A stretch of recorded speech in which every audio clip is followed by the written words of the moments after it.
Hey everyone, welcome. Tellor Deep Dive, May 8th, or not Deep Dive, I did that again. Tellor Dev Call, May 8th. There is a new Deep Dive though. I just posted that this morning. Did it on Friday with Hyper Oracle. Um, Hyper Oracle is they grab information from on-chain, and then that you can prove that it came from on-chain. So basically, so if you're running a node and you have like a valid block, you can prove that the information that they gave was in that block, which is super cool. So like, you could theoretically have like a graph where it's all cryptographically verified. This is actually what happened. So anyway, it's cool. You can also they do like output input stuff. So like you can so they run like a keeper type network that says like if this happens on the blockchain, then make this trade or whatever. But it's instead of just trusting the keeper network, you verify it with zero knowledge proofs. So yeah, interesting one for sure. But it's like not they're like hyper oracle, but they're not like an oracle like as in a competitor of any sort to Tellor. So anyway, for me, I blocked off some time today. I'm going to Lisbon this week, so I'll be out kind of Thursday, Friday. And I need to make a presentation. So do that. So And you're going to be on a panel, right? yeah, and I'm going to be on an account abstraction panel. So I actually found I think I sent it out before, but there's an excellent tutorial on like the best way to learn account abstraction is just go build a wallet using EIP 4337. So you can go build like an account abstraction wallet. And I've definitely learned a lot doing that. So because like everybody just talks about all the panels and everything, just talk about everything that's enabled by it. But it's like no, it's like just go dig into the Solidity code, and it's like not all that scary. So anyway. Maybe there's some stuff we could do with Tellor. We could make the next version of Tellor, like reporters could be abstracted away, which might be a nice challenge for us.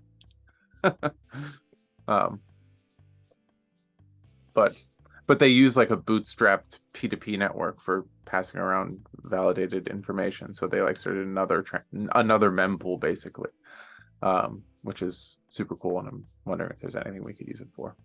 But Spuddy, how's things going? Things are going good. All right. Mainnet's expensive. Been keeping an eye on the data. Everything's still doing great. We're getting ETHUSD updated like we needed to. I'm going to try to record some more video content. At the end of last week, I started to make a video preparing for something we're doing with the graph.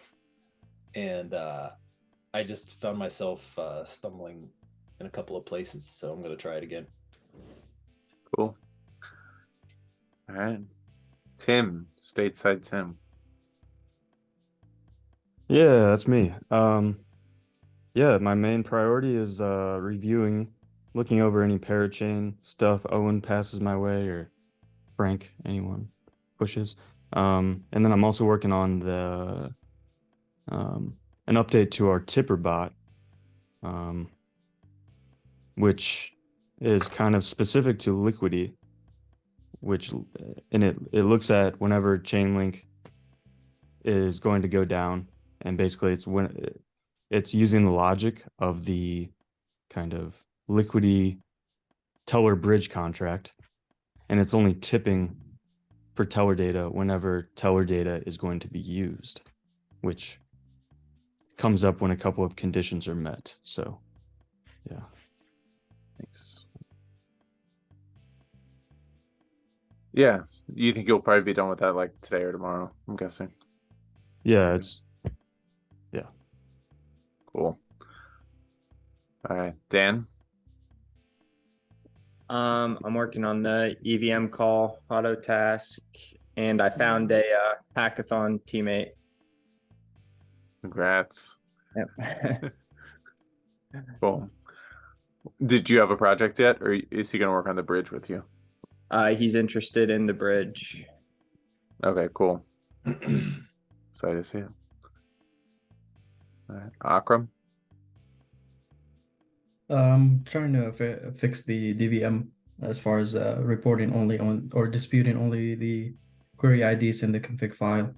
I actually found that it's just disputing everything that's disputable, regardless if it's in the file or not. So I'm trying to focus it to be just whatever is in the config file. That's a good catch. Yeah, and then so I'm trying to make changes, but there's other types of query data. It's not just spot prices. So it's fix this, break that, fix this, that kind of thing. But I'm writing tests as I go along, so it's easier at the end. Nice. Thanks, Akram. All right. Ryan? Yeah, I'm gonna be focusing on the graph interview that we're doing next week, working with Spuddy, gonna do some rehearsals just to make sure that flow feels nice and seamless. Cool. All right. And Owen?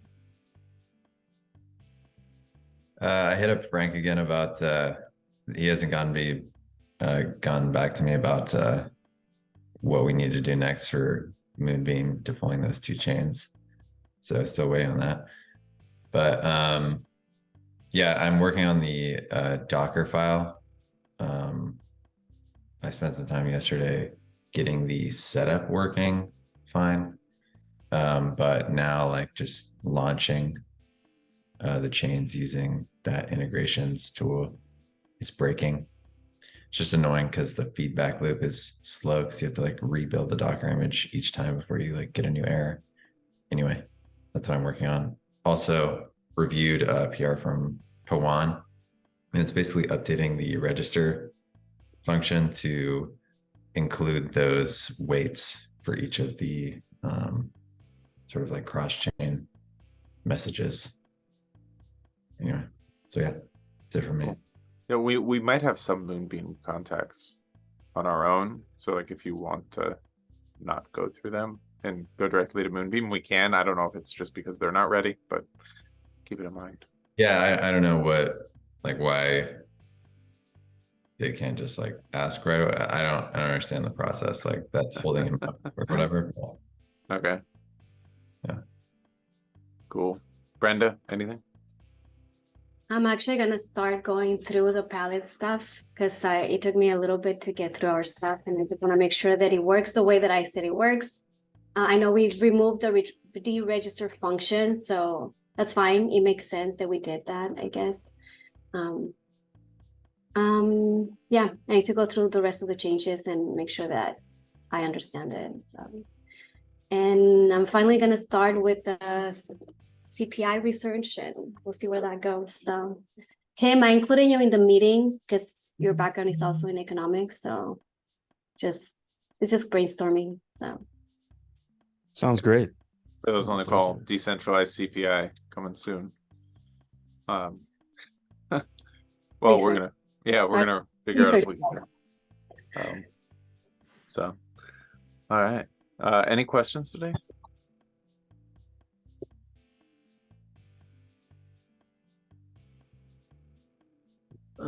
I didn't see any that popped into the. Oh, actually, are we going to be able to see when people are slashed on the Tellor data feed? Not a bad idea. I think I need to search on how that's actually possible, but that's a great idea. I don't know if anybody has any other takes. Well, I mean, right now we just throw up data, like as we listen for it, we throw it up, and then there's no way to remove it on the data feed. But I mean, we could, you could just add another table at the easiest way would just be add another table at the bottom with disputes. But that'd be super easy. But I think like what you have to realize, like whoever's watching this, like disputes very, very rarely happen. Like for you to be watching the data feed and a dispute to happen, you'd be sitting on that thing for a long time. So, and if we added a table there would probably be nothing there for a long time. Hmm. So Yeah, so it's not like the most. It wouldn't. It's kind of a lot of work for happens once every 6 months. So, but yeah. All right. Anything else? That's it. How's the hackathon going? I'm guessing they mean the Filecoin hackathon. Yes. I don't know. I think we'll have to check. Thank you for the reminder for checking. But so far so good. Tim gave a presentation, and yeah, hopefully some people are starting to build things. So I've seen some tips on Filecoin hyperspace. anything exciting? I would have to decode them manually to Oh, see if okay. they're exciting or not, but I could. I don't know. But somebody's tipping, somebody's probably testing something. Yeah, somebody's testing something on hyperspace. Nice. And then Akrem, I know every week they say the same thing about Cadena, but like they're getting closer to finalizing the date for whenever the audit's gonna start. So maybe the next 2 weeks. They said this week, but they said that last week. So yeah, Okay. it's Sounds up. Yeah. Cool. All right. Well, thanks everyone.